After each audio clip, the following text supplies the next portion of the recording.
Short story. An unstable vacation of a gay person. Flying home for the holidays is always a double-edged sword when you re an out and proud gay guy with conservative parents. It means balancing love with a constant undercurrent of tension, carefully navigating conversations like stepping through a minefield, always alert for signs that the ground might shift beneath your feet. Listen, I love my mom and dad, and they love me, but only the version of me I've tailored specifically for them. The version that keeps certain truths tucked neatly out of sight. Like the fact that I date men. We're not cold to each other, though.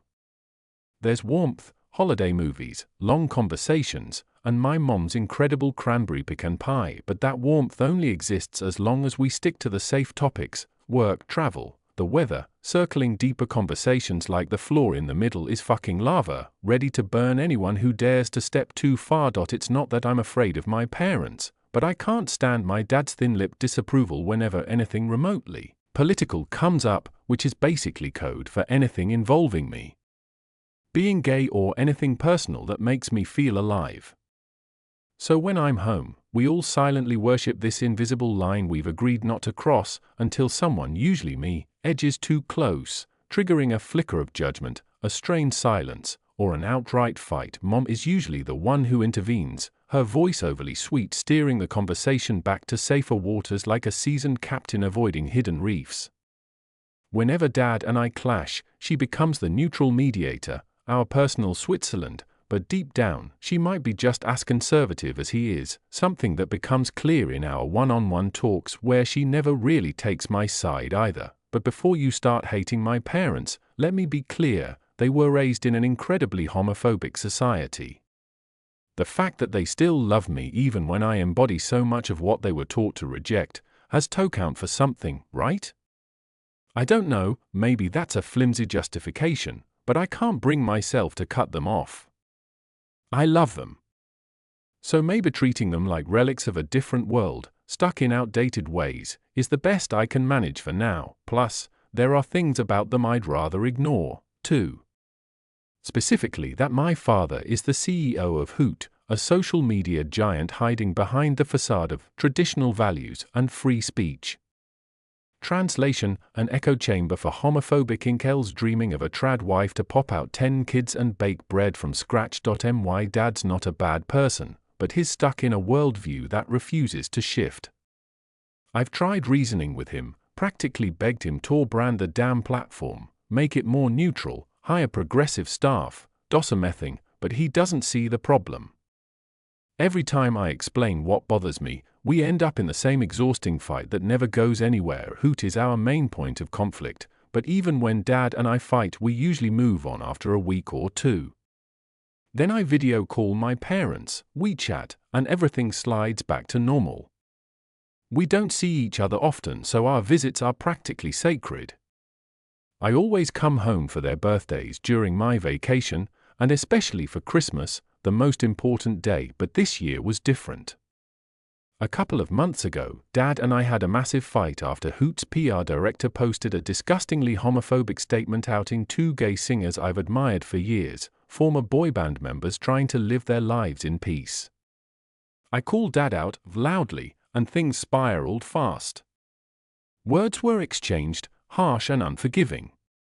He accused me of being too sensitive, and I called him a hypocrite hiding behind corporate PR. Bridges were scorched. I didn't go home for Christmas this year, and I was proud of myself for standing my ground. Not that Dad would have noticed, he probably didn't even realize I was still mad at him. But I knew Mom was upset I did come, and even though I felt bad for making her pay for his mistakes, I secretly hoped she'd said something to him over Christmas dinner. Maybe even made him feel the absence I was aiming for. For a while, I felt good about making my point, until the guilt crept in. Mom called a few days later, her voice sad and tired, saying she missed me. Then, she practically begged me to visit for New Year's instead. She hates conflict more than anything, and hearing how sad she sounded left me feeling heavy inside. So now, despite every instinct telling me to stay away, I'm flying home. Pathetic, I know. I can already see how this will go. Dad will pretend nothing happened, expertly sweeping the entire fight under the rug like he always does. And normally, I'd let him. Hell, I'd probably even be the one holding the broom, offering some half-hearted small talk to ease the tension, but not this time. This year, I want him to sit with the discomfort, for once, still trapped in that spiral of thoughts. I barely register the GAT agent's voice as she hands me my boarding pass. "Sir, you've been upgraded to business class." I blink, stunned. "Oh, really?" My voice wavers with disbelief. "Thank you so much." For a moment, I just stand there, gripping the boarding pass like it might vanish if I let go. I've never flown business class before, and getting upgraded feels like a godsend, especially for a 5-hour red-eye when I've barely scraped together 4 hours of sleep the night before. Maybe the universe is finally cutting me some slack. But the thought curdles almost instantly. Nothing good ever comes without a catch, not in my life. Anyway, Sarah, my childhood best friend and self-appointed life coach, calls it classic anxiety, a trauma-wired belief that happiness always comes with a price. It's why I overthink every good thing that happens to me, searching for hidden costs or looming disasters, like some twisted version of emotional bookkeeping. She's probably right, but anxiety is as stubborn as it is irrational. Besides, she always says I'm only this anxious when I'm in the States. When we travel through Europe together, she swears I'm a different person, calmer, lighter, like I've shed something invisible but crushing, which, yeah, is kinda true. But what can I do about that? Auntie say I need a therapist. Sarah's been on my case about that for a year. Anyway, 2 hours later, I'm boarding my plane, silently thanking past me for packing my Kindle. Without my new gay romantasy obsession, the court of scales and venom, I'd have spent the entire weight spiraling about a possible plane crash as cosmic payback for my business class luck. Okay, maybe I do need to see a therapist. But even my relentless anxiety can't compete with the thrill I feel walking up to my seat. Business class smells expensive, like leather and high-end cologne. Suddenly, I feel a little underdressed in my worn-out travel hoodie with a faded Snoopy print. I glance at the seat icon to double-check that I've got the window seat, and that's when I see him, my seatmate. His, well, wow. Tall, broad-shouldered, sharp-jawed, with effortlessly tousled dark hair and what looks like a very expensive sweater. He's scrolling through his phone with casual focus, radiating that maddeningly effortless hotness that feels miles out of my league. I shove my bag and winter coat into the overhead compartment, hyper-aware of his presence just a few inches away. Then I feel it, that subtle prickle of being watched. When I glance down, he's looking up from his phone, and God, he's smiling. Warm, familiar, like he knows me or something. "You're here," he says, like he's genuinely glad. I smile back, awkward and tight-lipped, probably looking like one of those patients getting a checkup for a suspected stroke, and nod. Then he stands, and, God, he smells incredible, like fresh laundry mixed with that expensive cologne I noticed earlier. We're standing so close our chests brush, but before he can step aside to let me into my seat, the economy line clogs the aisle, trapping us there. Time seems to freeze. I don't dare look at him. We're so close that if I turn my head, my nose might brush his collarbone or something equally mortifying. I'm frozen on the spot, too aware of every breath, every inch between us. Finally, the people from the poor parts of Titanic shuffle to their seats, and my perfect stranger seatmate steps aside, letting me slide into the window seat. I tuck my Kindle into the seat pocket, sneaking a glance as he settles back into his seat with effortless grace. I fumble with the business class amenities kit, busying myself by unwrapping the blanket like it's the most complicated task in the world, anything to seem less like the hot mess I feel. I was afraid there'd be a woman with a baby sitting there. I glance left. He's watching me, the corners of his eyes crinkling with a teasing smile. A woman with a baby. I repeat dumbly, trying to figure out who he's talking about. I got upgraded to business class, and it sounded too good to be true, so I figured there'd be a woman with a baby who'd cry the entire flight.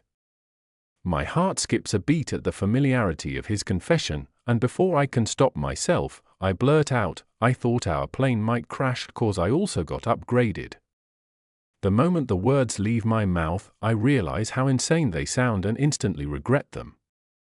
But then he chuckles, and oh, his laughter's something to my insides. "That's a little intense," he says, still smiling. "Yeah," I mumble, feeling my cheeks heat up again. My friend says it's anxiety. Oh God, why am I oversharing? I don't even know his name. As if on cue, he says, "I'm Alex." He doesn't offer his hand to shake, and I like that. "I'm Elliot," I say, smiling back. "Nice to meet you." I fiddle with me seatbelt, then pull the blanket over myself, partly because it's cold in the cabin, and partly because I need something to do before I get lost in his dark eyes. I pick up my Kindle again and turn it on, but my thoughts are everywhere except on the page. I reread every sentence at least twice before giving up entirely. Out of the corner of my eye, I notice Alex finally looking away. Disappointment tugs at my heart, but there's relief, too. I've already embarrassed myself enough for one flight. The plane lurches forward as we taxi to the runway, and about 30 minutes later, we're airborne, flying smoothly. I glance around and see that business class is half empty. In the row parallel to ours, there's only one man, bundled in his winter coat, already asleep, and one of the seats in front of us is empty too. Not surprising, considering we're flying to Deep Pines, Washington, basically the middle of nowhere. Think Forks from Twilight, but colder, darker, and with fewer sparkly vampires. Its only notable landmark is the head office of Hoot, along with a few other tech companies that manage to breathe some life into this otherwise sleepy town. The cabin lights dim for the night, leaving a soft, hushed atmosphere. Most passengers are dozing off, lulled by the hum of their engines. Alex seems to have fallen asleep too, his wrapped in a blanket slouched slightly toward my side, just a few inches separating us. I'm almost ashamed to admit how good it feels having a ridiculously handsome guy like that so close to me. I yawn and turn back to my Kindle. I never sleep on planes, but reading always helps me relax. Either I'll drift off at some point or get through a few more chapters, maybe even finish the whole book if I'm lucky. Either way, it's a win-win. Yeah, the only problem is that Prince Lawton and Darius Gray have finally decided to have sex, after 500 pages, so reading isn't anything but relaxing. I brighten my screen a little, arousal coiling in my belly. Prince Lawton moaned as Darius handcuffed him through his breeches, stroking him with just the right amount of pressure. "Is this how you hate me?" Darius murmured, his lips grazing the shell of Lawton's ear as Erisotha's scaly back shifted beneath them, the dragon gliding effortlessly over the green valley of Tiribor. "Tell me." "Yes," the prince whispered, his venom fading into something uncertain. "I hate you." The wind howled around them as Darius growled and crushed their mouths together. Their lips met in a fierce, searing kiss, Lawton moaning into him as Darius' hand slipped into his breeches, closing around his. Wait, I wasn't done.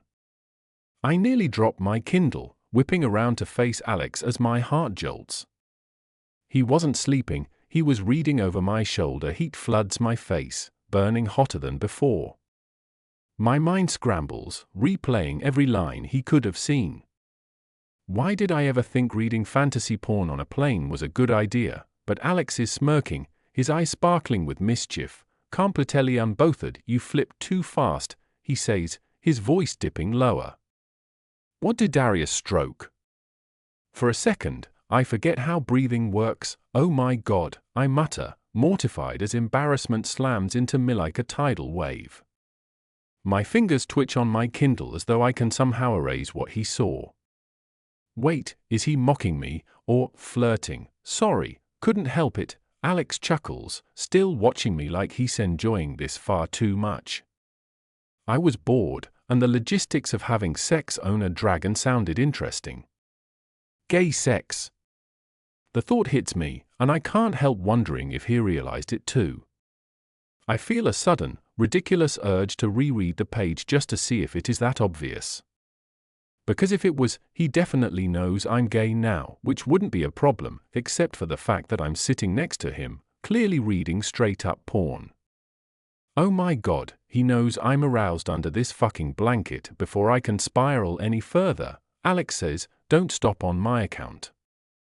His voice is low, probably to avoid waking the other business class passengers, but it sends a shiver down my spine. I'm really embarrassed, I mumble, staring hard at my Kindle before daring to meet his gaze again.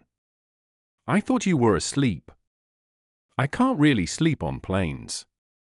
He smiles faintly, like what just happened doesn't faze him at all. Plus, I have an important day tomorrow. So I'm a little nervous. What's tomorrow? I ask, latching onto the change of subject like Ali feline. Alex blinks, something flickering in his eyes, like he hadn't meanto say that. He shakes his head lightly as if brushing away unwanted thoughts. I've got a meeting tomorrow, he says carefully, like he's weighing how much to share a job related. I ask, yeah. He nods slowly, his gaze dipping for a moment. It's sort of an interview with a new company. On New Year's Eve. I raise my eyebrows. Amham. Alex nods again, this time a little too quickly, like he's ready to move on. Before I can press further, he shifts gears with practiced ease.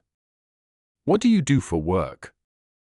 I have 2 jobs, I say, my voice a bit steadier now. I work as aid signer for a cartoon network by day, and as a bartender at a club by night.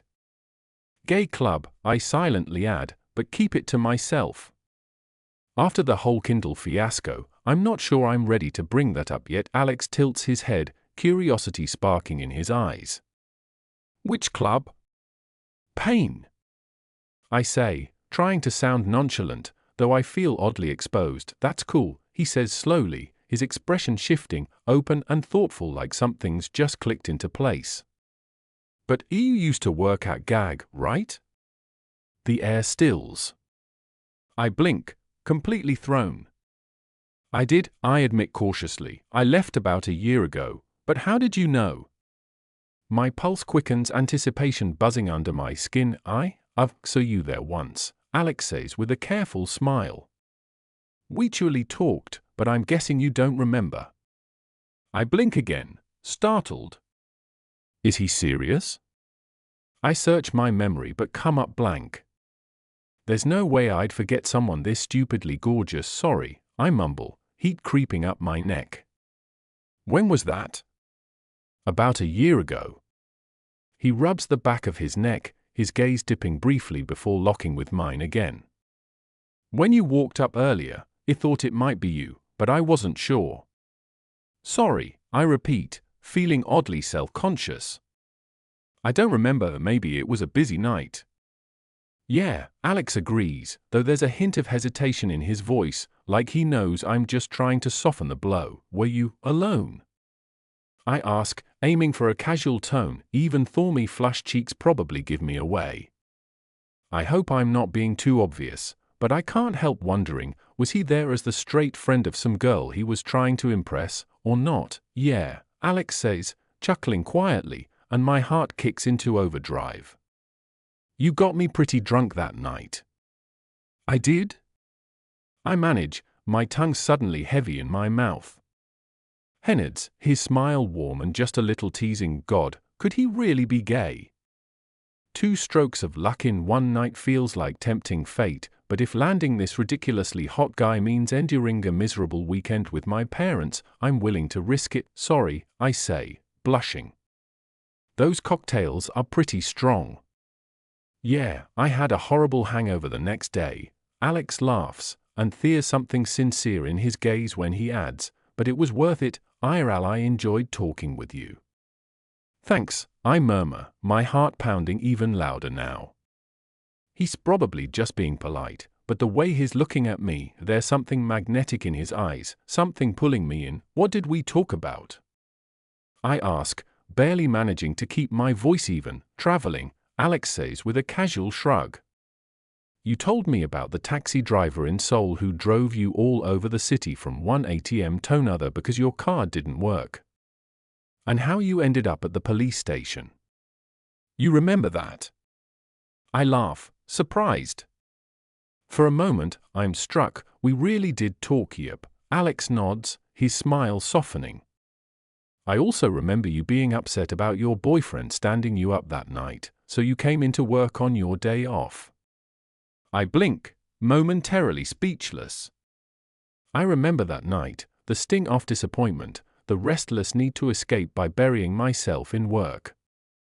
Even recall talking to someone at the bar, though the memory is blurry now, but somehow, I don't remember it being Alex. I'm surprised you remembered all that, I admit, still a little amazed. A year's a long time. Actually, Alex says, a faint smile playing on his lips, I got a little crush on you that day. He chuckles. Well, if I'm being honest, a big crush. My heart stumbles, and all I can do is stare, stunned. I came back 2 days later, but you weren't there, Alex admits, his smirk faltering, a hint of something bittersweet creeping into his voice as he looks away. I could swear his cheeks are flushed now. I figured it just wasn't your shift, so I came back the next day, and the day after that, but you were gone. Oh. My chest tightens, my heart beating so hard it almost hurts. Yeah, I think I left the job that week. Yeah, Alex says with a nod, his voice carrying a trace of regret. I kind of figured. Sorry, I murmur for what feels like the 100th time, my voice barely above a whisper. It all feels too surreal, like I might wake up any second. The thing is, Alex starts, then chuckles again, the sound vibrating through me like a stone skimming across the water. I think, fate's giving me a second chance. He looks up, his dark eyes locking with mine, and for a moment, the world seems to come to a halt. I can't shake the feeling that I've fallen asleep and haven't woken up yet, because how is this my life?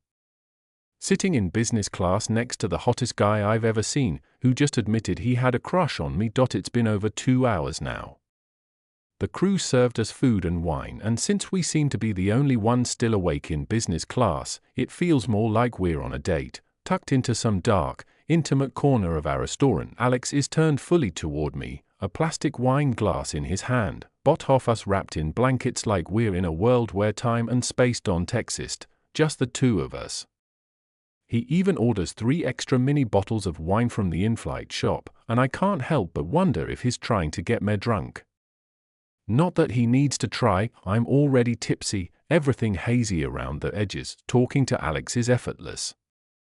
We have so much in common, both book geeks. He reads a lot of fantasy, too, though not the spicy kind, RP lovers, and even our music tastes overlap. I'm obsessed with Chappell Roan and Harry Styles. He loves Sabrina Carpenter and Louis Tomlinson. He goes to the gym 4 times a week, while I think about going to the gym 4 times a week, which totally counts. He loves traveling, though he's only ever been to Italy. His dream destinations are Portugal, Spain, and Brazil. We laugh and trade stories like old friends, and with every passing second, I can't believe this perfect guy could have actually been into me. But I think he could. The way he looks at me, like what I say genuinely matters. God, it does something to my insides. He pours me another glass of wine, and I smirk. Are you trying to get me drunk? I can tell he's already tipsy, too. His face is flushed, eyes gleaming in the dim cabin light. I might be, Alex says, his words slurring just a little. Or, I might trying to find some courage. Find courage for what? I ask, my heart skipping a beat. That depends, he says. On what? I press, knowing the next words out of his mouth are going to be good. I feel it on whether you're still with that boyfriend of yours, he says, blushing furiously, and God, he's so cute when he does. If I'm not, I say, my voice low, barely a whisper. Alex licks his lips, and my gaze drops to them without thinking. Hennetices, and for a moment, something sparks between us. We both freeze. Then, before I can overthink it, before the moment can slip away, I lean in and close my eyes, because maybe, just maybe, this is something real. Not a trick of fate. Not some cosmic bargain. Just something good. The next moment, I feel the gentle press of Alex's lips, and God, I'm actually doing it, kissing this incredible guy. He smells so good, so intoxicating, like something I could get drunk on. His hand cups my face as his tongue brushes my lower lip, tracing the seam of my mouth. asking permission. I let him in without thinking, and the second our tongues meet, a jolt of electricity shoots through me. My breath catches, a near moan escaping before I can stop it. Our tongues move together, tasting and teasing, before the kiss deepens, growing more urgent. God, Alex is an amazing kisser, so good it's dangerous because I can already feel arousal building low in Mr. Mark. After a moment, he pulls back just enough to meet my gaze, his eyes bright and his lips still curled into a breathless smile, the corners of his eyes crinkling. The loss of contact hits me like a physical ache, and I almost gasp at the emptiness he leaves behind. Don't stop, I breathe, feeling bold and leaning back in. Alex chuckles against my lips and kisses me again, reaching down to pull up the armrest between us. He leans in, his whole body pressing into mine, closing the last bit of space. His hand slides from my cheek to my neck, his touch slow and deliberate. His fingers trail lower, gliding over my shoulder, down my chest, and slipping beneath the blanket to rest on my hip, possessive yet tender. Our tongues tangle with growing urgency, heat spiraling between us. God, if we weren't on this plane, I'd take him back to my place right now. And then, fueled by wine and a surge of reckless courage, I lift the blanket, catching Alex's hand beneath it and guiding it straight to my crotch. Alex freezes for just a second as his fingers brush over me, feeling how hard. I am through my joggers. Fuck, he breathes, pressing his forehead against mine, his breath hot and ragged against my skin. He squeezes me through the fabric, sending a jolt of arousal through my body. I choke back a moan, suddenly hyper-aware of the quiet hum of the plane and the sleeping passengers around us. Alex's gaze turns heated, his eyes glossy, full of desire, as he hooks his fingers into the waistband of my joggers and boxers, tugging them down just enough to slip his hand inside. The moment his fingers wrap around me, the world tilts, and pleasure hits me like a lightning strike. I'm softened on. I might come right there on the spot. His hand moves with precision, rubbing me with measured strokes. I'm already slick, and when his thumb smears the wetness over the sensitive head, using it to lubricate his strokes, a broken gasp escapes me. I can see how touching me affects him, his breath ragged, his pupils blown wide. Driven by instinct, I reach beneath the blanket, finding him hard as steel. God, he's so big, hot, and straining against my hand. He curses sharply when I follow his lead, freeing him from his pants and wrapping my fingers around him. We're frantic, flushed, hands moving, gin sink, need overtaking any sense of caution. Our mouths crash together again, tongues tangling in heated, desperate kisses. We're both slick with arousal, and for a wild, reckless moment, I don't care if a flight attendant walks by. I just want this. Want him, want us to fall apart together. The tension between us builds fast, breath hitching, and moving frantically under the blanket, out of rhythm but somehow still perfectly in sync. Pleasure surges, tightening like a coil ready to snap, and before I can hold back, I come in hot pulses over Alex's hand, barely muffling a gasp against his shoulder. Alex groans, biting down on my collarbone as he shudders and spills over my hand, his body trembling against mine. It takes a minute for us to come down, breathing uneven and hearts pounding. Slowly, we untangle ourselves and clean up as discreetly as possible. The blankets are hopelessly ruined, so once we're decent, we bunch them up and toss them onto the floor by the window, trying not to loss. Alex turns back to me, his expression buzzing with warmth, and presses a lingering kiss to my lips. Wow! To be honest, I was planning to stop at just a kiss, he admits with a breathless laugh, but that was amazing. I snort, planting a quick kiss on his chin. Sorry, I've been reading this spicy book all day, so I was kinda worked up. Alex laughs, one eyebrow quirking, his eyes sparkling mischievously. If I'd known you were that worked up, I would have dragged you to the bathroom and offered my assistance way sooner. I blush at the insinuation, heat creeping down my neck. Are you like that with all the guys you meet on airplanes? I ask, aiming for something light, though insecurity edges my voice. Alex snorts, shaking his head. Not at all. Actually, I haven't been with anyone in 2 years. He pauses, his expression flickering with embarrassment, tinged with something heavier. That's when my boyfriend of 6 years cheated on me, and we broke up. Wow, I say, caught off guard. I find that hard to believe. The not being with anyone part or the cheating part, he asks, tilting his head both, I admit, his brows knit together like he's genuinely puzzled. Why? I shrug, feeling my lips tug into a smile I can't suppress. For starters, you're very hot. Alex laughs and shakes his head. Staying single was a conscious choice. I blink, still wrapping my head around it. You could be making that up, I tease lightly, just to get into my pants. His mouth curls into a smirk. I already got into your pants. I laugh out loud at that, only to hear the man in front of us let out a loud snore in his sleep. I slap a hand over my mouth, and Alex does the same, both of us stifling giggles like kids caught misbehaving. Touché, I say after a few seconds, my voice low. But beneath the lingering amusement, something tightens in my chest. What happens after we land? Is this just a one-time thing, or could it be more? The possibility of the latter makes my stomach twist. What are you thinking? Alex asks, his gaze catching mine, the laughter gone, serious now, searching. I shrug, resisting the old familiar urge to ask, to know, to seek reassurance. I don't want to be that version of myself again, the one who always needs proof of feelings, always chasing security. Instead, I say, can I have your number?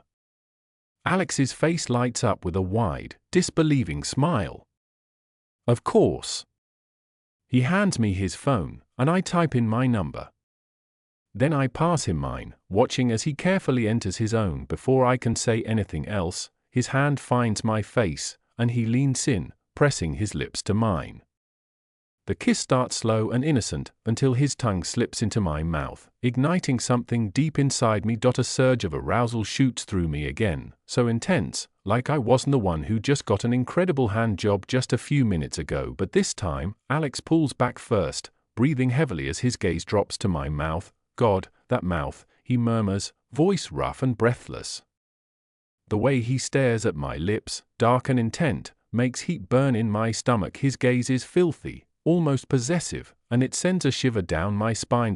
My mind races, unbidden images flashing through me on my knees, his cock heavy on my tongue, his fingers tangled in my hair as he loses control, thrusting deeper, surrendering to the need burning between us. How long are you planning to stay in Deep Pines?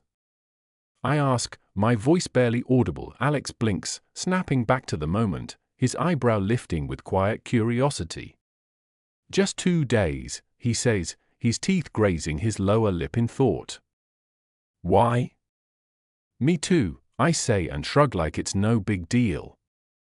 I'm staying at my parents' house, but if you'd like to explore the town, I could show you around. His gaze holds mine, unflinching, like he means every word.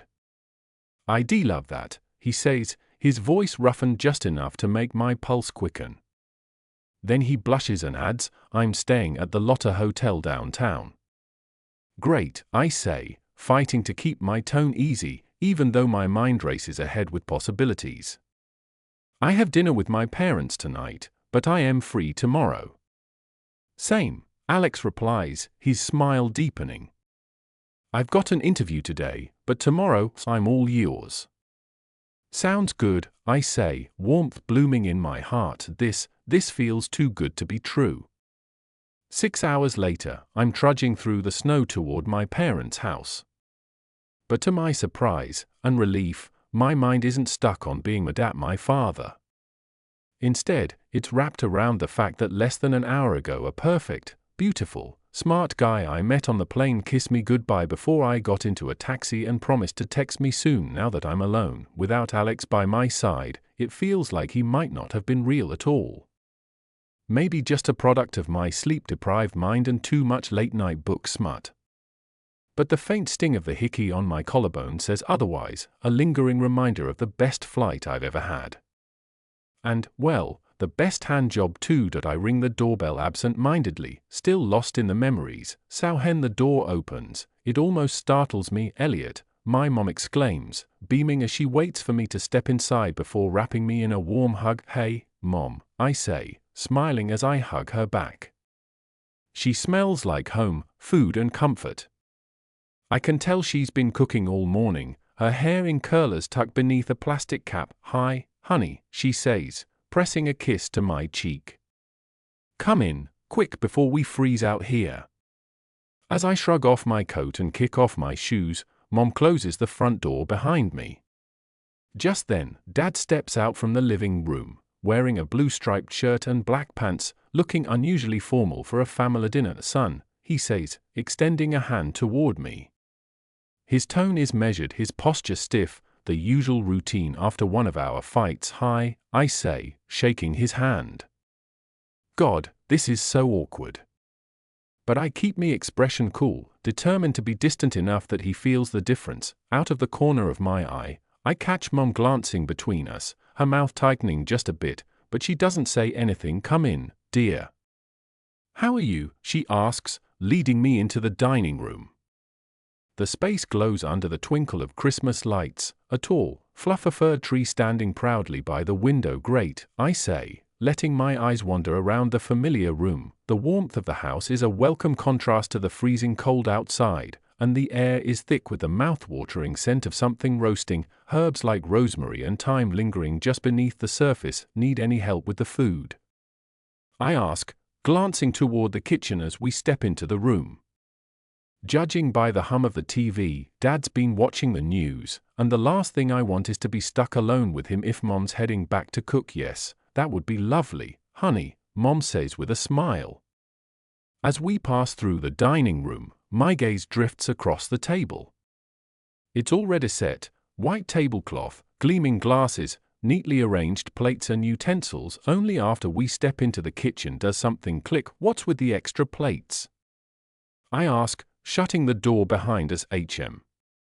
Mom turns, brow furrowing for a moment before the realization dawns. Oh, your father's colleagues are coming tonight, she explains lightly as if it's no big deal. Colleagues? I repeat, raising an eyebrow. Yes, dear, she says, already turning back to the stove and testing one of the boiled potatoes with a fork. I barely stop myself from rolling my eyes, irritation bubbling up like the water in the casserole. Of course. Dad couldn't just let this be a family dinner, not even after 6 months of me being away. Instead, he turned it into another business meeting. Happy New Year, right? I blink, the realization hitting me like a punch to the gut. Did Dad invite his colleagues on purpose? To make sure I behave and there's no room for anything personal, queer, or remotely uncomfortable at the holiday table. Anger simmers in me, threatening to boil over. For a brief moment, I consider staying quiet, letting it go, but the irritation flares, too strong. Twanyor, why would he invite his colleagues the one time I come home? Isnap, my voice coming out far harsher than I intended.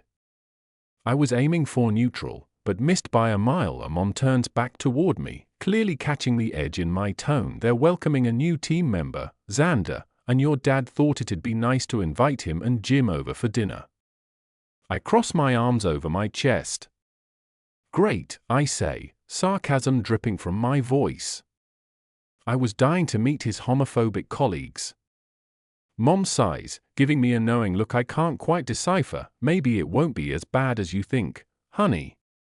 Right, I mutter, unable to mask the disappointment weighing down my voice. How was your flight? She asks, her tone light but full of careful curiosity. I know she's just trying to shift the conversation. It was fine, I say, though the lingering happiness from my time with Alex has dimmed. In the heavy quiet that follows, that familiar dark voice creeps in, whispering that Alex probably won't call or text. Sure, I have his number too, but I promised myself I wouldn't be desperate. I'll wait for him to reach out first. Did you manage to sleep at all? Mom asks gently. Not really. Guilt tugs at me. It's not her fault Dad invited his colleagues, but I am letting my frustration spill onto her. I sigh and tell her a little about the flight, carefully skipping over the part where I hooked up with a very cute and handsome guy. There are some things she just wouldn't understand, no matter how much I might want us here. We spend the next couple of hours in the kitchen, Mom cooking, me helping, and I can't help but soften a little. I do love my mom. Maybe it's because of our last argument or the fact that I missed Christmas entirely, but she seems different. More attentive. Like she's really listening this time, not just wrapped up in her usual daily stresses. By the time we finish cooking, 3 hours have passed. Mom carefully stores the potatoes, the glazed pork, and the marinated chicken, all set to go into the oven an hour and a half before the guests arrive. As she wipes her hands with a kitchen towel, she glances at me. Why don't you go watch TV with your dad? She suggests gently. Ever the peacemaker, she's clearly hoping we'll talk things out, but before I can respond, my phone beeps once. Twice. I pick up my phone and see 2 messages from Alex the hot plane guy. That's how he saved himself in my contacts. I barely manage to stiffly laugh. Alex the hot plane guy, can't focus on the interview at all. Alex the hot plane guy, I have 3 hours before it, but it might be hard to have serious conversations when my mind is elsewhere. Oh my God. A stupidly wide grin spreads across my face as I reread the messages. My fingers fly across the keyboard before I can overthink it. Elliot, where is your mind exactly? 3 dots appear almost instantly. Alex the hot plane guy, Alex the hot plane guy, I think you opened a Pandora's box of horniness in me, and it doesn't want to close. I snort, rolling my eyes at Elliot. You want a quickie? Swing by my parents' house, and I'll give you a blow job. Alex the hot plane guy, yes, Alex the hot plane guy, F-U-C-K, Alex the hot plane guy. Wait, was that sarcasm? Alex the hot plane guy. It was, wasn't it, Elliot? Yep, Alex the hot plane guy. Shit. Now, you probably think I'm desperate. I chuckle, quickly biting down on my lower lip when I catch Mom shooting me a curious glance. Elliot, I'm not any better. My heart pounds as I type the next messages, adrenaline surging with boldness I didn't know I had. Elliot, I've been thinking about you since we parted. Elliot, can't get you out of my head. Elliot, or your cock. 3 dots appear, then vanish, then reappear again. Alex the hot plane guy. Oh, Alex the hot plane guy, fuck, now I want to skip the meeting and drag you to my hotel. Alex the hot plane guy, the things I want to do to you. Elliot. A shiver runs down my spine, heat pooling low in my stomach. God. I've never sexed anyone before, not even my ex, Patrick, and yet, with Alex, it feels so natural. Fuck. I need to get out of the kitchen before I end up embarrassing myself. I'm going to take a nap before the guests arrive, I tell Mom, keeping my voice steady. She nods. Okay, honey. I put fresh linens on your bed and dusted everything. You should be comfortable. Thanks, Mom, I say quickly and slip out of the kitchen before she can ask anything else. I hurry up the stairs to the 2nd floor, my phone in my hand. Halfway up, I type a single message. Elliot, tell me. The next messages come through so quickly that the phone barely has time to buzz once.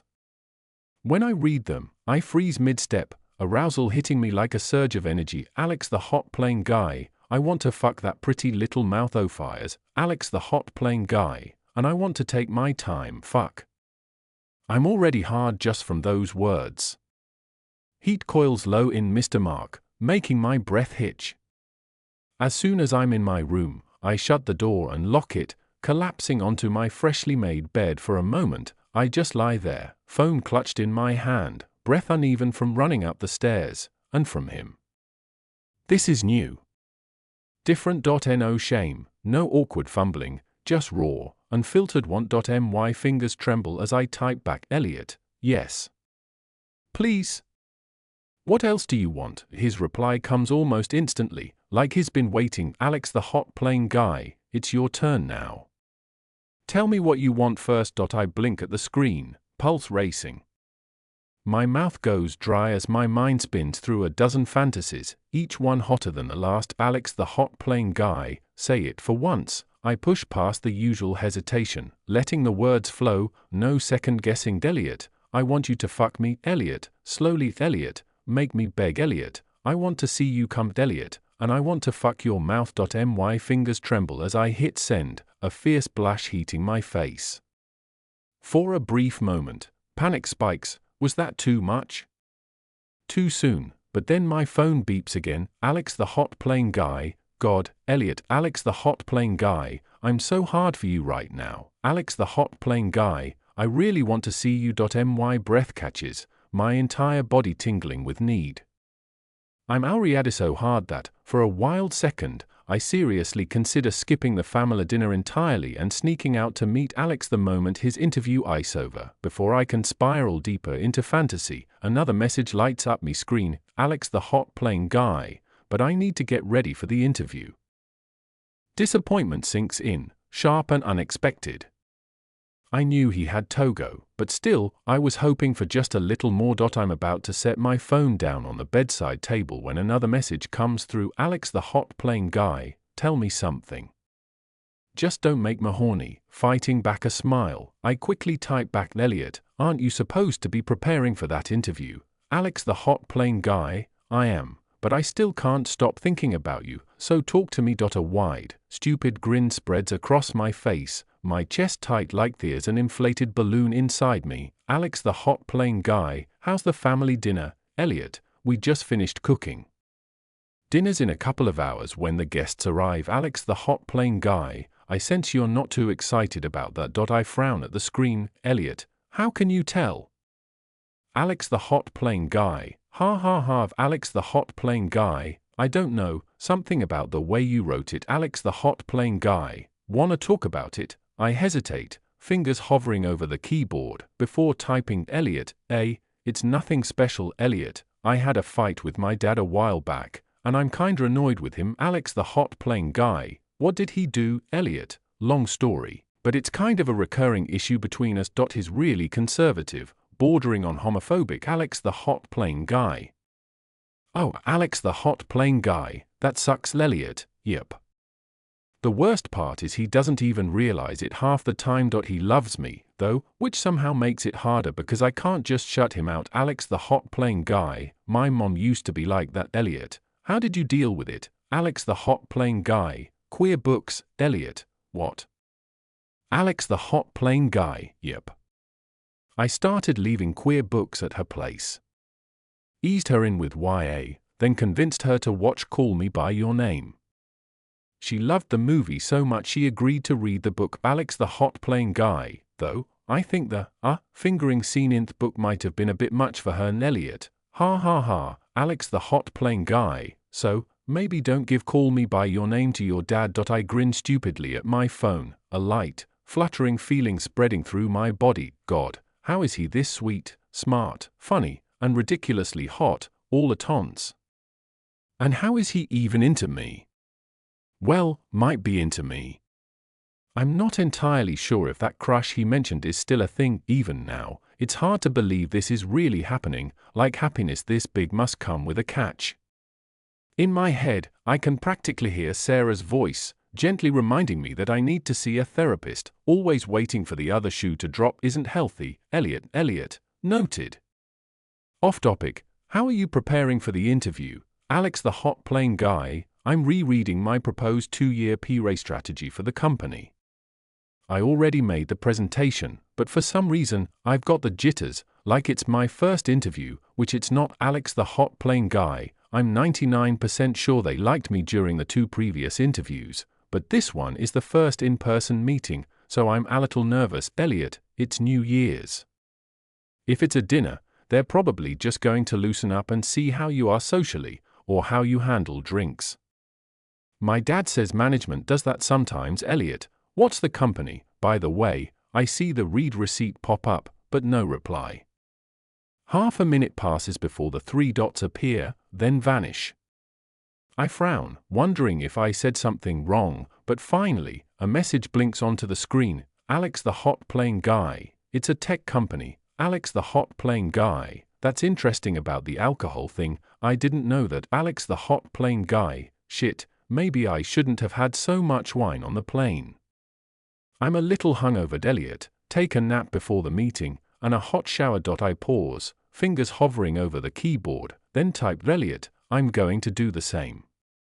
Dad's colleagues are coming for dinner, and I need to look presentable. Three dots appear again, then another message. Alex the hot plane guy, Alex the hot plane guy. I think I might need a cold shower after imagining you in the shower. My stomach twists at the flirtation. Elliot, Alex the hot plane guy. I need to go, before I get horny again. Elliot, okay, Elliot, let me know if you want to meet tomorrow. Alex the hot plane guy, of course I do. I'll write to you later. Alex the hot plane guy. I stare at the heart emoji, my own heart beating in a wild, erratic rhythm. The happiness swelling inside me feels almost too much, like something I shouldn't trust. I've met guys before who were sweet over text but disappeared the moment their interest faded. After breaking up with Patrick, I'd run into plenty of those. But Alex feels different. There's something about him, something real still. Doubt lingers, stubborn and familiar. With a sigh, I set my phone down and close my eyes, exhaustion creeping in. Faintly, I hear the muffled drone of Dad's TV from downstairs and the distant howling of the snowy wind outside. The sounds blur together, quiet and lulling, as sleep gently pulls me under. I wake up 2.5 hours later to find out the guests will arrive in 30 minutes. Shit. I rush to the shower, scrubbing myself clean before quickly drying my hair and throwing on fresh clothes. By the time I head downstairs, Mom is buzzing around the kitchen again, her hair now styled in big curls. She's wearing a nice dress, carefully transferring food into serving dishes, and carrying them into the dining room. I jump in to help, and after a moment, Dad joins too. You look sharp, Dad says with a quick glance my way. Thanks, I reply, keeping it short. I'm determined not to make things easy for him this Christmas. I'm done with him brushing off our fights like they don't matter, like nothing ever needs to be resolved. I'm wearing a blue plaid shirt I thankfully packed at the last minute, good thing since Dad hadn't bothered to mention his dinner guests in advance. Otherwise, I'd be stuck wearing my Snoopy hoodie or a pink hoodie from my favorite drag queen's merch line, not exactly what Dad would consider dinner party appropriate. We place the last dishes on the table just as the doorbell rings. Dad fumbles awkwardly with a hot casserole, so I move toward the front door. As I pass the hallway mirror, I catch a quick glimpse of myself, decent enough, though still a little tired despite the nap. I unlock the door and pull it open. There's a man standing on the porch, dark coat dusted with snow, a bottle of wine held loosely in one hand. His hair is a little messy from the wind, cheeks flushed from the cold. Shock slams into me like a punch to the gut. I stare, frozen, feeling me heartbeat in my throat. It's Alex. My heart stumbles, his eyes meet mine, and for a moment, neither of us moves, trapped in the icy stillness like the world itself has stopped. I'm too stunned to move, to speak, to do anything. I just stand there, mouth half open, about to smile, about to ask what he's doing here. Then, another figure steps onto the porch, a tall man, older, vaguely familiar. The fragile moment between Alex and me shatters before I can process what's happening, before I can even breathe. Dad's familiar, booming voice echoes behind me. Finally. Xander, Jim, please, come in. For a moment, I wonder if I'm still asleep, if this is some bizarre dream my brain cooked up, because I'm standing in the hallway, frozen while Dad greets his colleagues and introduces them to Mom and me. My mind feels disconnected, like it's short-circuited, unable to keep up. For the first time, I get what an out-of-body experience means, or like I am floating above, watching the five of us crammed into the narrow hallway. I see myself shaking hands, hear my own voice say, "Nice to meet you, Jim. Nice to meet you, Xander." And God, I see myself, pale, stiff, my lips pressed into a bloodless line like I've seen a ghost. Sarah would probably have some insightful thing to say about dissociation or self-defense mechanisms, but right now, I don't really care. I can feel Alex, Xander, I correct myself, watching me. But I'm not here. I'm stuck in my head, scrambling for answers, trying to understand how this is possible. How can Alex, the sweet, funny, very gay guy who messaged filthy things to me just hours ago, be my father's colleague at one of the most notoriously homophobic companies in the country? The room blurs as I replay everything he told me. Lies, my brain supplies helpfully. I barely register the five of us moving into the dining room. Mom shows the guests to the bathroom to wash their hands, and out of the corner of my eye, I sense Alex turning, like he's trying to catch my gaze, but I'm thinking, spiraling, crashing. I sink onto the sofa, my hands tingling, numb. Interview. He said he had an interview at a tech company. Sure, technically, Hoot is a tech company, but anyone from this planet would call it a social media giant first. And he didn't tell me the name of the company when I asked.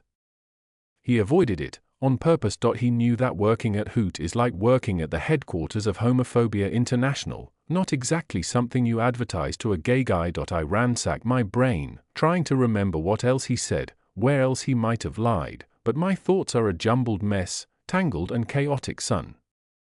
Dad's voice cuts through the storm in my head. I blink up at him. What? Are you okay? He asks, and wow, I must look really awful if he's asking. He's not exactly the concerned parent type. Yeah, I'm fine, I mumble, but his brow stays furrowed, doubt clear on his face. Before he can press further, I add, I'm just not feeling great. As if on cue, Mom and the guests return to the dining room, animatedly discussing turkey recipes with Jim while Alex trails behind them in silence. He glances my way, his gaze unreadable, guarded, but he'll look away before I can drown in it. Everyone, please, sit. Mom calls brightly, motioning to the fuller set table. I hesitate, the thought of sitting through this dinner pressing on me like a weight.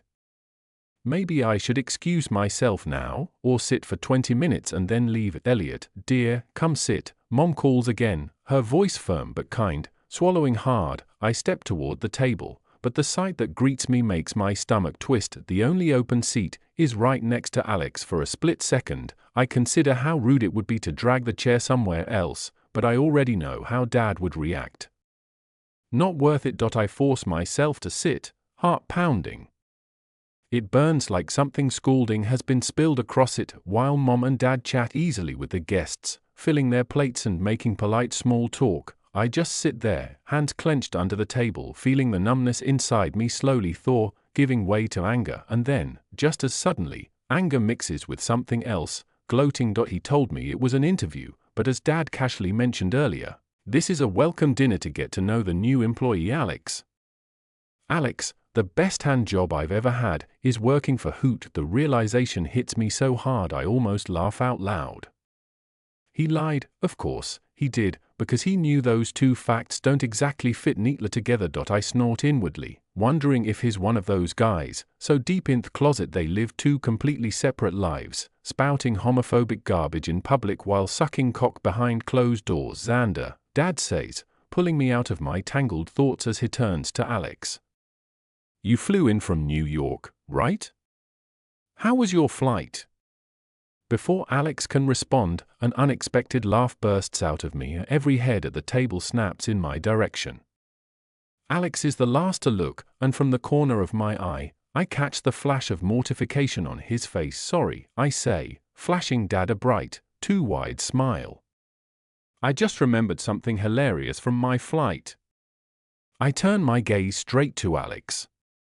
Please, don't mind me, Xander. I make sure to stress the name, letting it roll off my tongue like venom. God, he even gave me a fake name. Alex. I should have known he was too good to be true. It's fucking time I learned to trust my gut. Yes, Alex says, turning to my dad, his voice calm and velvety but tense at the edges. I flew from New York. The flight was fine, but it was I.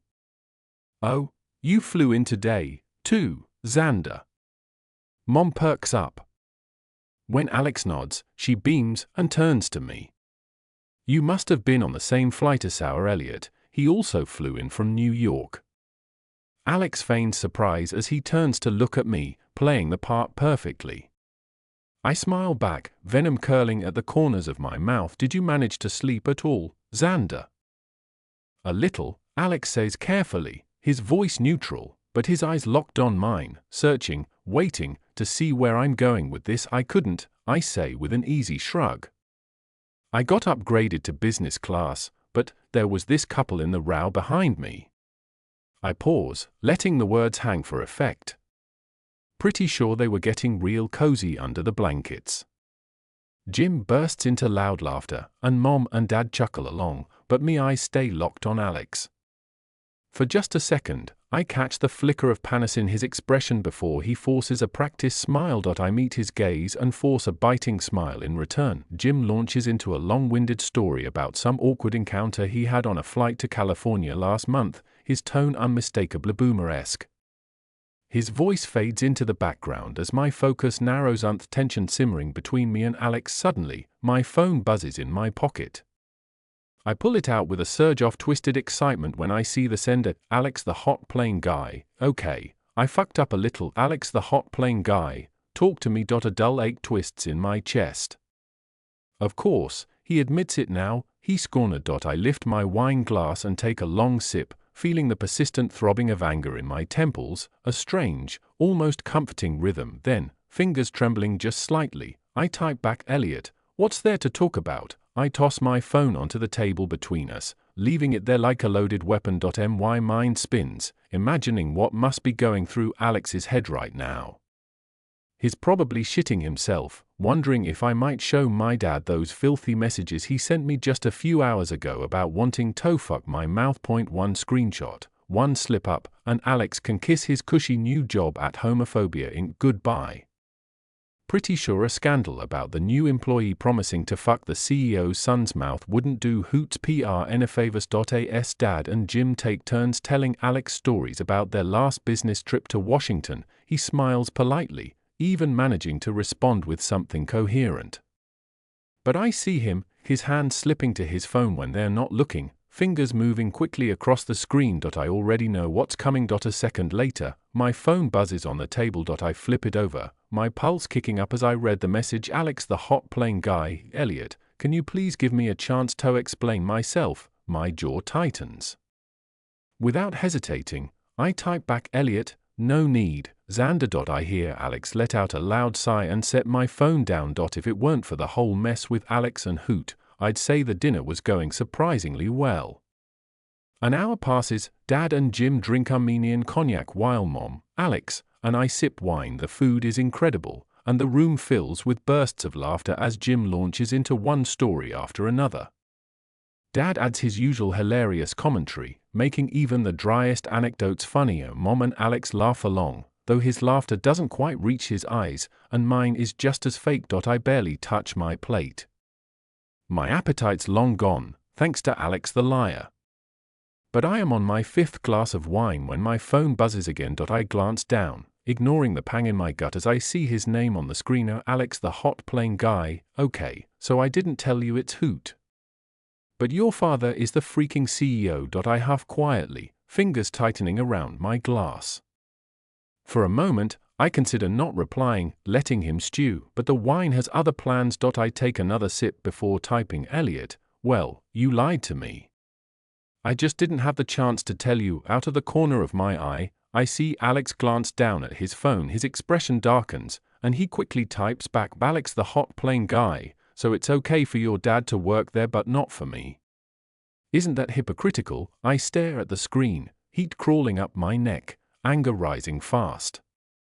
My fingers move before I can stop them. Elliot, no, Xander, hypocritical is sucking cock while working for the most homophobic social network on the internet, a company that systematically humiliates queer artists. As soon as the message lands, I see his shoulders tense, then rise and fall as he exhales another shaky sigh. His attention is glued to his phone now, not even bothering to hide it anymore. Alex the hot plane guy, technically, I didn't suck your cock. My eyebrows shoot up, and I nearly roll my eyes, but before I can react, another message lands, Alex the hot plane guy, yet heat flares in my cheeks, prickling down my neck. Asshole.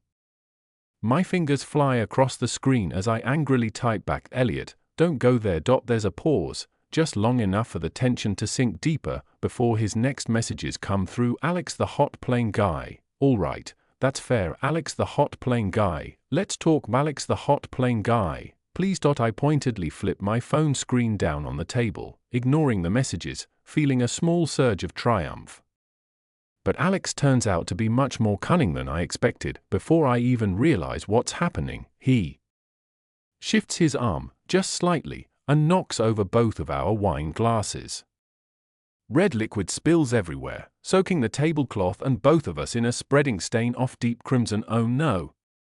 Mom gasps, already reaching for napkins as Dad jumps up, rushing toward the kitchen. God, I'm so sorry, Alex says, sounding breathless and flustered, but I know. His whole act is too smooth, too precise. He did that on purpose. His eyes flick to mine, but he doesn't let the act slip, apologizing profusely to my parents as he dabs at the table with napkins. Wine drips from the hem of his shirt, darkening the fabric. Mom clucks sympathetically as she mops the table. Then, as if on cue, she turns to me. Elliot, dear, can you show Xander to the bathroom and lend him one of your old shirts? They're clean and folded in your room. She tuts at her soaked clothes. I'll toss both of your shirts in the washer, they'll be good as new by tomorrow. I open my mouth, ready to refuse, but before I can, Alex stands smoothly, already peeling his damp shirt away from his chest. When he turns, his gaze locks on mine, and for a split second, I see a flicker of triumph, amusement shimmering in his eyes. Just as I thought, he planned this whole thing to get me alone. Sure, I say to Mom, keeping my tone casual. Then, turning to Alex, I add loudly enough for everyone to hear, you can use the bathroom on the first floor, Xander. I'll be right back. Before he can respond or pull another clever stunt, I dart out of the dining room and head straight for the stairs. I'm not giving Alex a chance to come up with 100 excuses for all the lies he's told me. Not tonight. In my room, I slam the door shut, exhaling loudly. My fingers shake as I yank off my stained shirt and pull on a fresh t-shirt.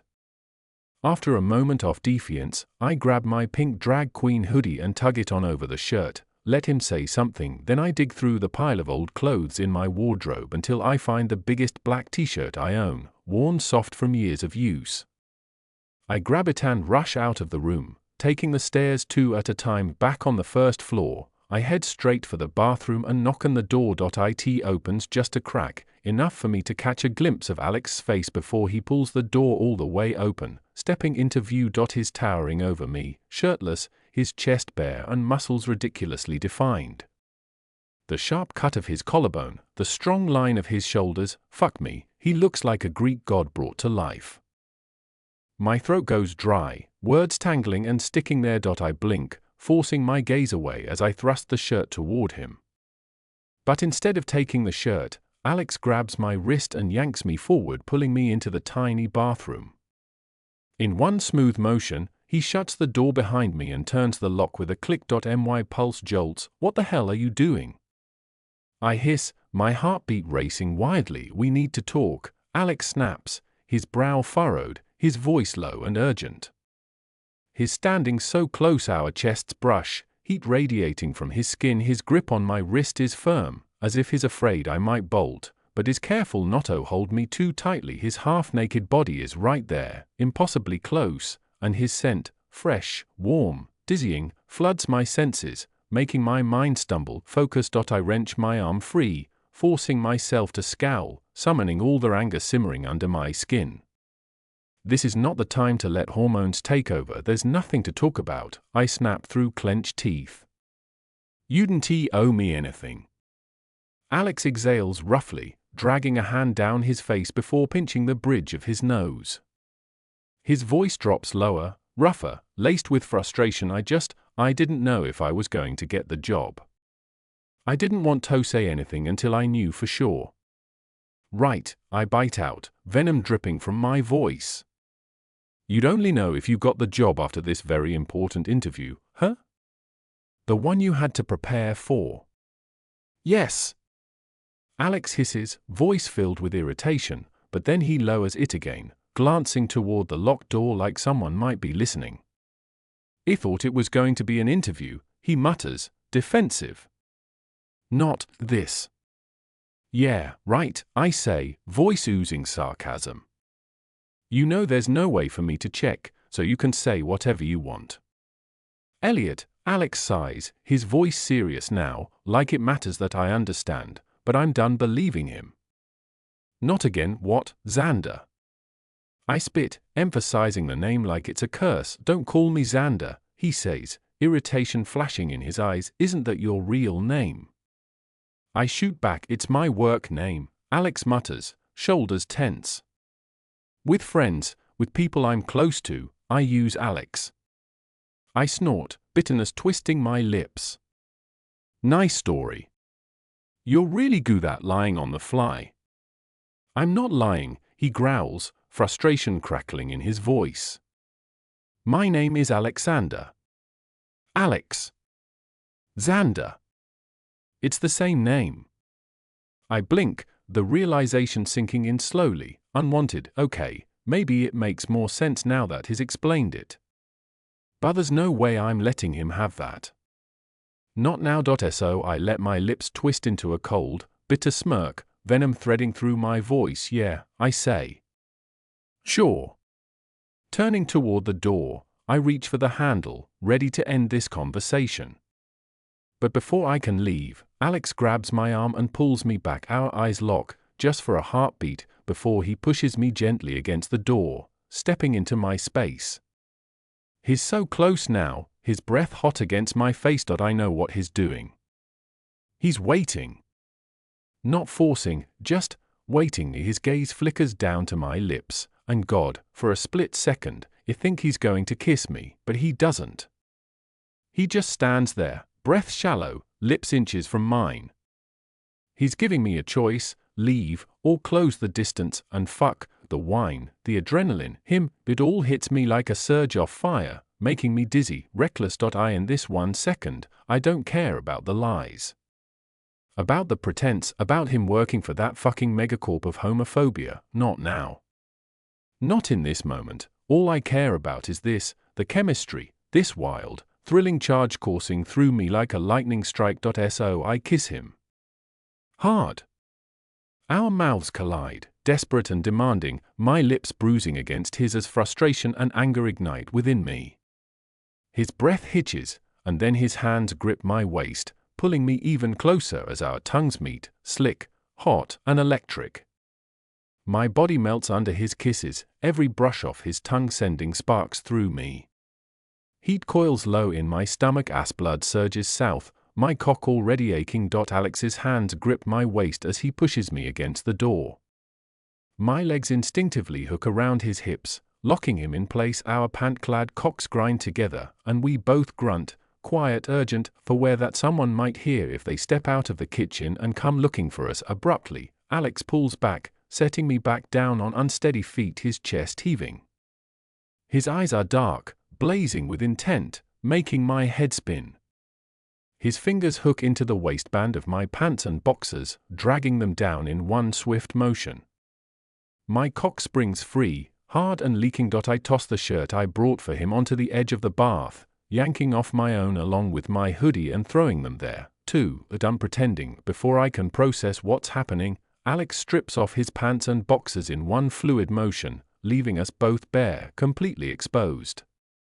His thick, flushed cock juts out, slick at the tip, and God, my stomach jolts at sight. He closes the space between us in one determined step, and suddenly, our naked bodies are pressed together, skin on skin, hot, slick, perfect. His lips find mine, demanding, hungry, and I let him devour me. His hands clamp around my hips, lifting me again like I weigh nothing.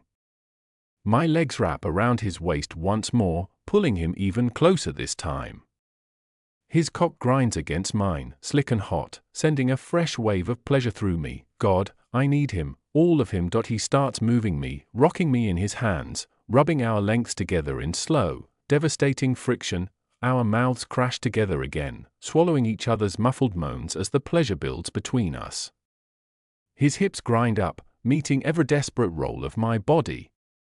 The fraught is torturous, overwhelming, and perfect. I need him to fuck me, God, right here, against this door, but wouldn't he have condoms or lube, and fuck, I know it's a terrible idea, but the thought sticks, burning hot, and with every thrust of his cock against mine, I can't help but imagine him pushing inside me, filling me, stretching me, claiming me. The door creaks quietly beneath us, like an old bed, keeping time with our movements.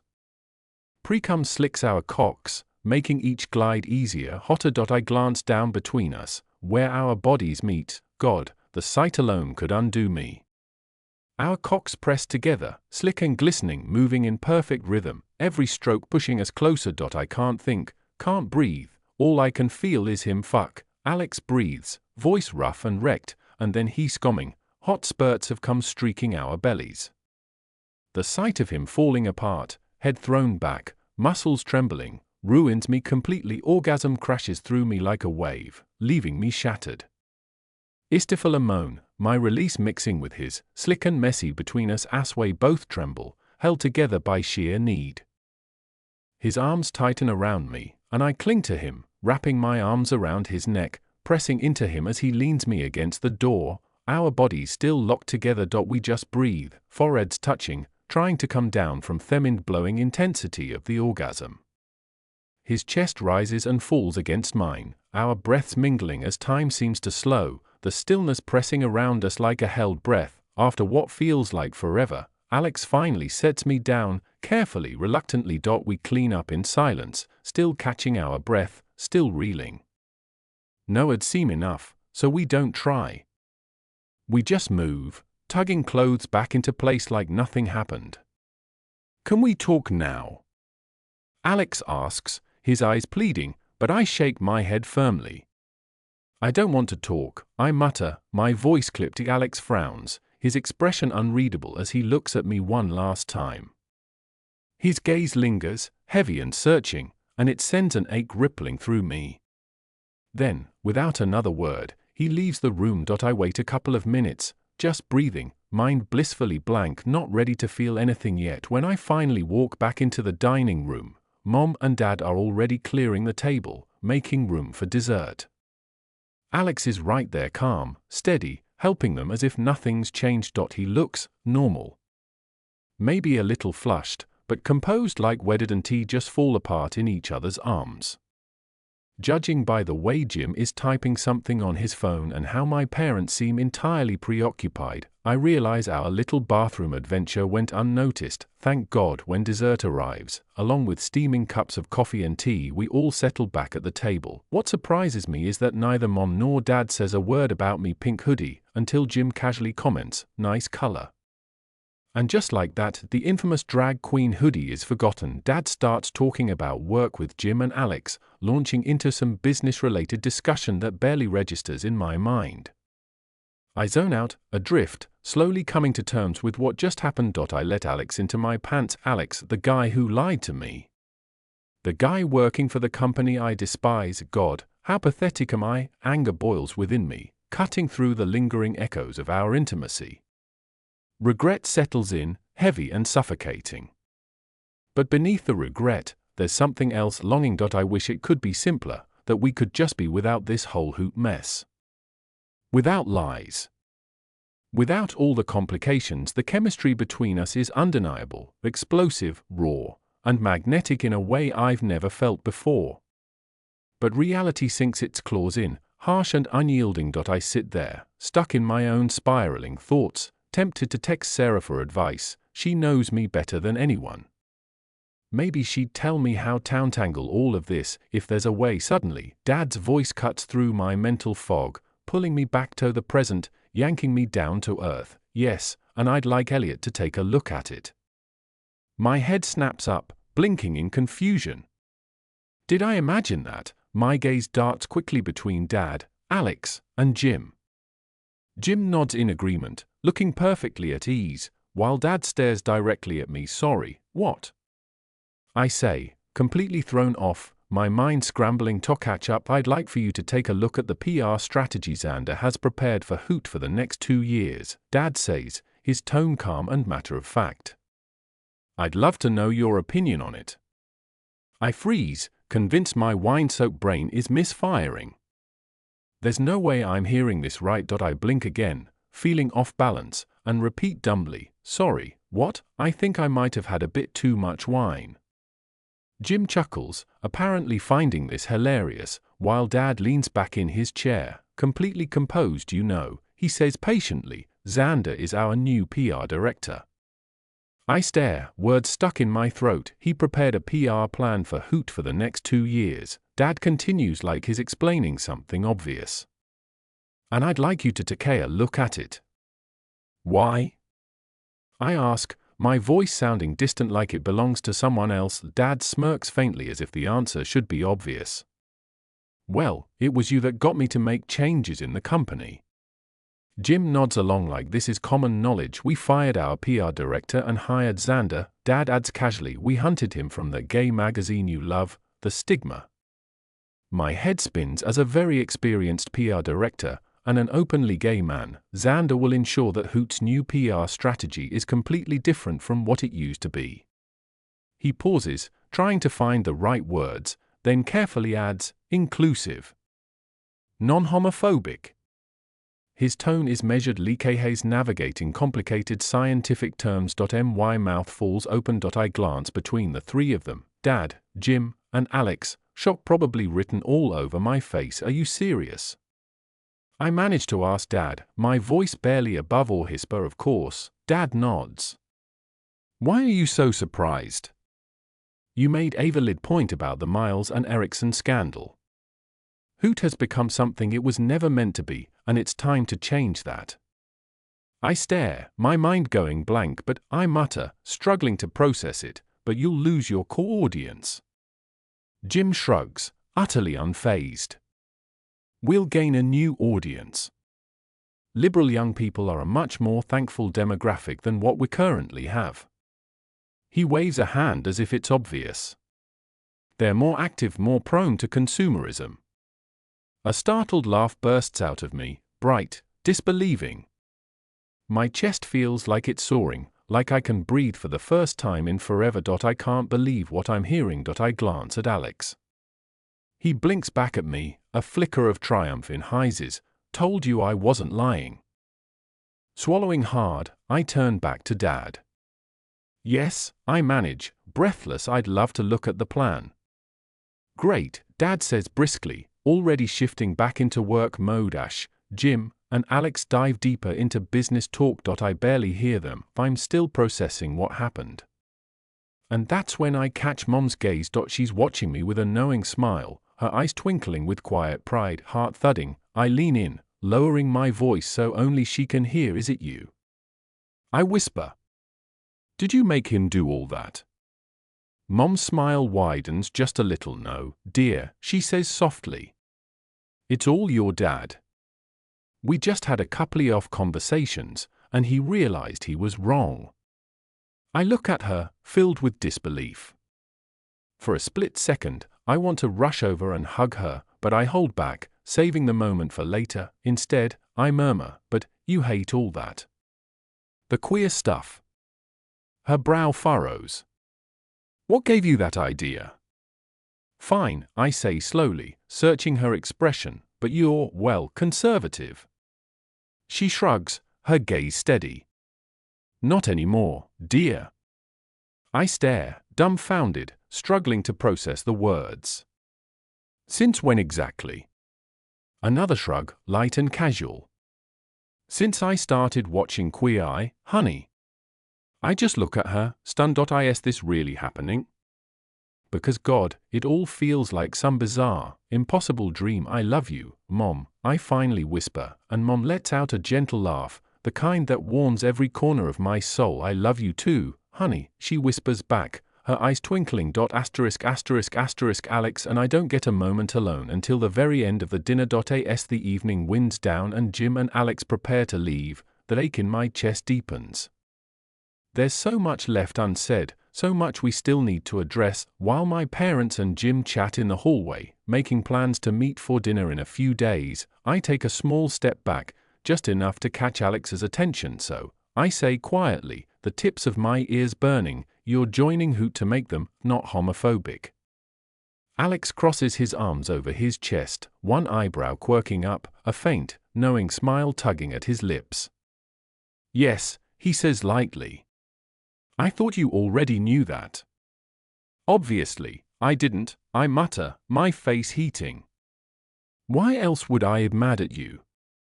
Alex shrugs. Well, I thought you had a problem with me working there because of all the damage they've already done to the gay community. No, I say, embarrassed.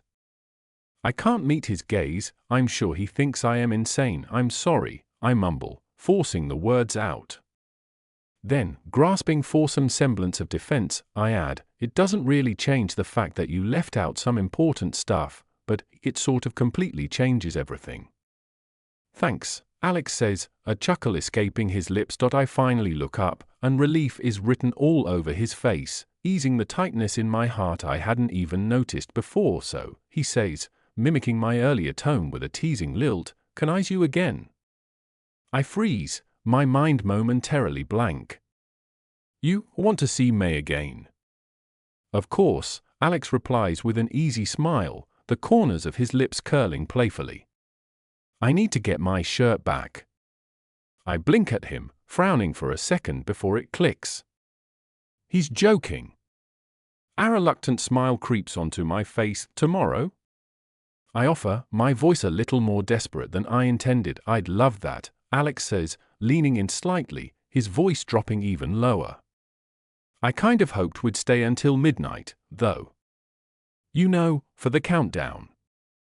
Heat floods my cheeks at the insinuation, my heart skipping a beat. I drop my gaze for a moment, then look back at him, my voice quiet, barely above a whisper.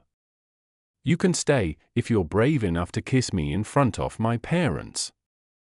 Alex snorts, his laugh warm. I would, but I'm pretty sure your dad, completely unaware of our law, wouldn't approve. I laugh, the geeky law reference catching me off guard, and then, to me surprise, he extends his hand for a shake. I take it, the contact sending a jolt through me. See you tomorrow, I whisper, holding his gaze. Yes, Alex says, his thumb brushing over my hand in a way that makes my heart flutter. See you tomorrow. Asterisk. After the guests leave, Mom, Dad, and I clean up the dining room together, stacking plates and gathering glasses. The air feels lighter now that the evening is over, but I still can't believe everything worked out so well. As we clear the table, Dad speaks up, his tone casual but curious. So, what do we think of Xander? Mom doesn't miss a beat. He's a really smart young man, she says with conviction, nodding as she gathers up the wine-stained tablecloth. Very well-mannered and clearly educated. Then she pauses, a small smile tugging at her lips as she throws a quick glance my way. What about you, Elliot, dear? She asks lightly. What do you think? My heart jumps, catching in my throat. Why's she looking at me like that? I force myself to stay calm, shrugging as casually as I can manage. He seems smart, I say, keeping my tone neutral. That's it. Mom presses, one eyebrow lifting. That's all you have to say, honey? Heat floods my face, spreading down my neck. Does she know something? Did she hear something while we were in the bathroom? Yes, I say, a little too defensively. Why? Mom shrugs, her expression unreadable, but there's a hint of mischief in her tone. Well, he's very handsome. And he's gay. Oh no. My face burns, and I feel like I'm glowing red hot. That's kind of homophobic, Mom, I snap, my voice strained with embarrassment. I throw a quick glance at Dad, who's now looking up from the silverware he's sorting, clearly tuned into the conversation. You know, I continue, trying to deflect, assuming that just because I'm gay, I must like him. It's not homophobic if you spend all dinner staring at him with hearts in your eyes, Mom teases, her voice laced with playful innocence. Before I can come up with a retort, Dad interjects, his tone serious. Hey, he says, his gaze shifting between Mom and me. Hands off Xander. He's our new hire, and we need him focused on work.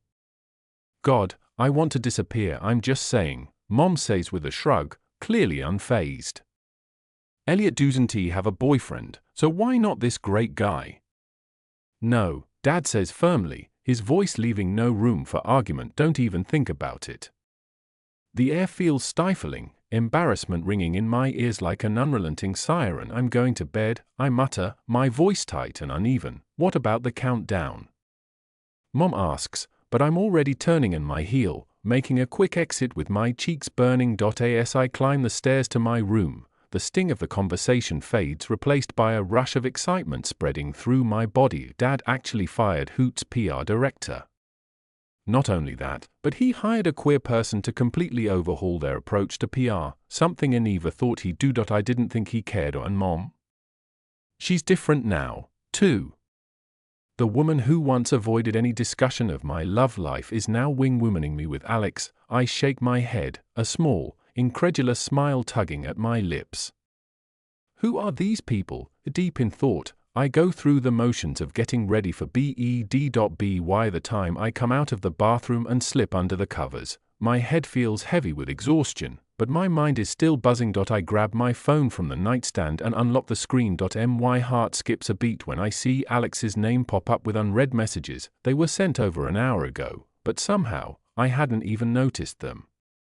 Alex the hot plane guy, how about breakfast tomorrow? Alex the hot plane guy, do you know any nice places around here? A grin spreads across my face as I quickly type back a response, a surge of boldness washing over me. Elliot, does your hotel have room service? The 3 dots appear immediately, then vanish, then appear again. Alex the hot plane guy, yes, Alex the hot plane guy, when do you want to come by? I pull the blanket up to my chin, my grin widening as I type back, Elliot, I can be there at 7. The dots appear again, and I bite back a laugh when his response comes through. Alex the hot plane guy, in the morning, Elliot, yes. I chuckle to myself, but then our next messages arrive simultaneously. Elliot, this is a joke. Alex the hot plane guy, I'll wait for you at 7 then. It's a date. I blink at the screen, my heart fluttering. Elliot, what, really? Alex the hot plane guy, yes. A pause, and then another message appears, Alex the hot plane guy, Happy New Year. I glance at the clock. It's midnight. To be honest, I feel a little ridiculous the next morning. At 7:15, I find myself standing outside room 36 on the 3rd floor of Lotte Hotel downtown, carrying nothing but my wallet, phone, and a pack of condoms with a bottle of lube shoved awkwardly into my coat pocket. Is this overkill? I'm not even sure Alex wants to have sex with me at 7 in the morning. But I've been so horny all night that I stopped by the drugstore just in case, though it's not just about sex with him. My want for him is like an annoying, persistent itch, making it impossible to think clearly. I need to do something about it before we start tackling the more serious conversations, like whether he's moving to Deep Pines or working remotely from New York. Or whether he even wants this, whatever this is, to be something more. My anxious brain hasn't let me rest since midnight, cycling through a million questions I don't have answers to. The door swings open just a second after I knock, pulling me out of my spiraling thoughts. Alex is standing there, grinning, his face lighting up as he sees me. Before I can say a word, he grabs my hand and pulls mine inside, the door clicking shut behind me. His lips are on mine in an instant, and my heart feels like it might burst, the happiness almost too much to contain. Morning, I manage to breathe between kisses, his hands cupping me face as he laughs against my lips. He smells like toothpaste, and his hair is brushed back neatly, Booth's wearing just a t-shirt and boxers like he's only half awake. Sorry, he says, smiling sheepishly. I really wanted to be up early for you, but I overslept. I think the jet lag is catching up with me. It's okay, I whisper, smiling back. The sight of him, warm and relaxed, makes my chest ache. Do you want to go back to bed?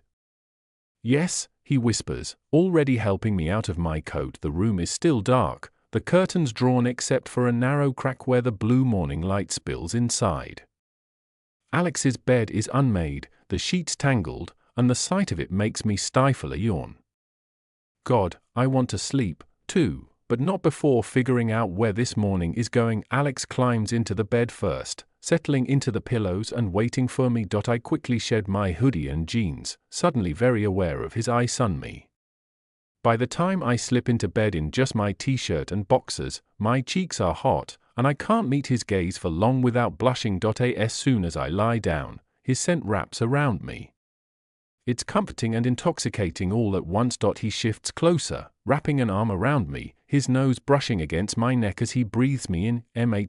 He hums, the sound vibrating against my skin. He pulls back slightly, just enough for our faces to be inches apart. His eyes meet mine, and I can't help but smile back for a second. I wonder if he's really just planning to sleep, or if we're about to cross another line entirely. Then I feel his hand brush along my leg, sliding up my thigh, his thumb circling the tender skin there.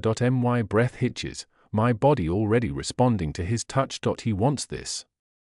He wants me. I can see it in the way his hand trembles slightly as it slides to the hem of my boxers, giving a small, tentative tug. His eyes search mine, waiting, asking, and that's when I kiss him. The kiss is hot and desperate from the start. Our tongues meet, sliding against each other in a rhythm that makes my entire body tingle. I'm completely hard by the time his hand tugs my boxers lower, the fabric sliding down my legs. When he pulls them off completely, the cool air makes me shiver, but then his hand is on me again, sliding over my ass and kneading, rough and possessive. He growls against my lips, the sound feral, sending a jolt of arousal straight through me. Before I can even catch my breath, he pulls me on top of him, his strong hand steadying me as my bare ass presses against his lap. The moment I feel his cock, already hard for me, straining against his boxers, I gasp into his mouth, breaking the kiss for just a second. His hands trail up my back, leaving a blazing path of heat before one of them reaches toward the bedside table. I glance down, catching sight of a brand new bottle of lube in his hand. He struggles a little with the cap, his brow furrowing in concentration. The moment feels so Alex, and a soft laugh bubbles in my throat, but it dies on my lips the second the cap clicks open. I watch, entranced, as he coats his fingers with the slick substance. His hand slides back to me, fingers brushing over my ass before finding my entrance. He pauses, his eyes locking with mine again, checking, and then he presses forward. The moment his finger breaches me, a wave of all-consuming sensation crashes through me. My breath catches, my hands gripping his shoulders for support as my brain completely blanks out, erased by the feeling of him inside me. A whimper escapes me as he curls his finger, stroking that spot that makes my entire body light up. My hips shift instinctively, chasing the feeling. When another slick finger presses in alongside the first fuck, I breathe, my head tipping back, the stretch sending sparks of pleasure through me. When I look back at Alex, his gaze is locked on me, his eyes dark and hungry as he takes me in. The way he's looking at me, it's like I'm the only thing in the world that matters. The want inside me intensifies, unbearable.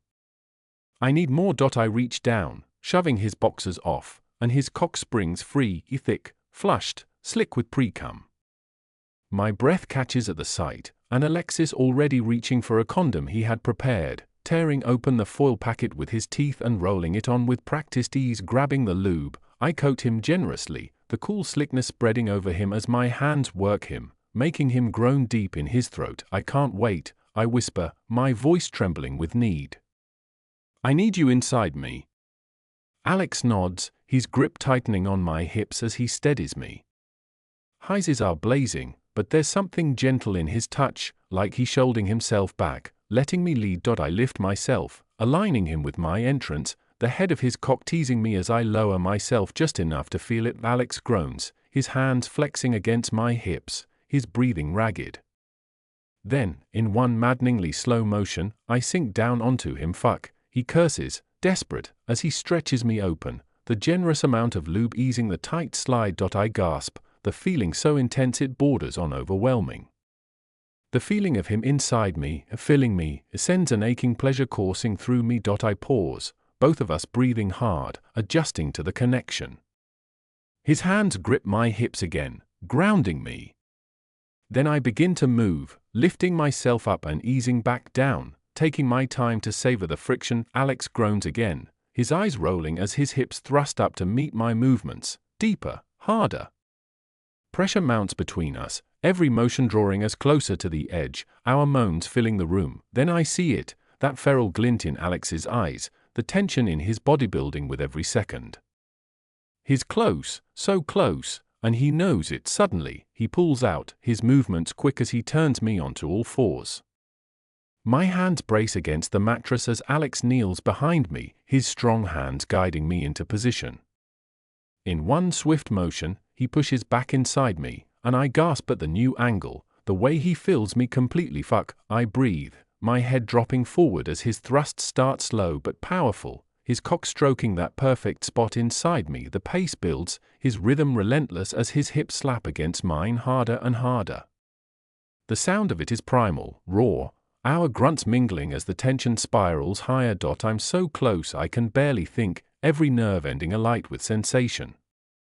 Alex's thrusts grow erratic, his hips snapping against mine with desperate force, each motion driving me closer to the edge. And then, with a loud grunt and a moan that sounds torn from somewhere deep inside him, Alex buries himself fully, his cock pulsing as comes hard inside me. I gasp, feeling him throb within me, his breath hot and ragged against my back. His hands tighten on my hips, holding me close as he rides out the waves of his release. When he finally pulls out, I collapse onto the bed, my legs trembling, my cock still humming with arousal. Alex breathes hard, his chest rising and falling as he steadies himself. After a moment, his gaze catches mine, dark, intent, and the heat in his eyes tells me he's not done yet. Then he grips my thighs, pulling me toward the edge of the bed. "What are you doing?" I ask, my voice breathless, but Alex doesn't answer. Instead, he slides down onto the floor, his knees hitting the carpet and his hands spread my thighs wide, his touch firm and possessive. I freeze in disbelief as his head dips, and then, oh God, his mouth is on me, his lips wrap around my cock, hot and wet and perfect, and I nearly cry out at the sheer intensity of it.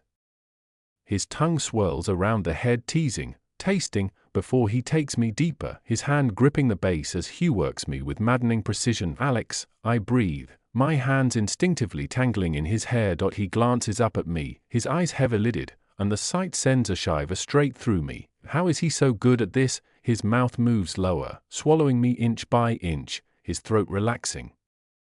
I feel the pressure, the heat surrounding me, and God, it's too much. My hips buck slightly, and he moans around me, the vibration pulling a strangled gasp from my throat. "Fuck," I whisper, my fingers tightening in his hair as he begins to move faster, bobbing his head. He swallows me down, driving me to the brink of madness. His hand grips the base of my cock, while his tongue glides along the underside, sending jolts of pleasure through me as the tension builds. My hips move on their own, thrusting into his mouth, and Alex takes it, his hands gripping my thighs as I fuck his mouth. "Alex," my voice is a broken whimper, the pressure spiraling out of control. His throat closes around me, and I cry out as I come, the release blinding as I spill into his throat. He doesn't stop, swallowing every drop, his hands never leaving my body. I collapse onto the mattress, utterly spent, struggling to steady my breath. Alex pulls back slowly, his lips swollen, his tongue darting out to catch the last traces of me. He looks up at me with a satisfied smirk, his hand still on my thighs, and I can't help but think, how the hell am I ever supposed to get enough of him? Alex climbs back onto the bed and stretches out beside me. He pulls me close, and I go willingly, curling into him as his arms wrap around me. We're both still catching our breath, our hearts racing in sync as the room settles into a quiet, intimate silence. "How about breakfast in bed?"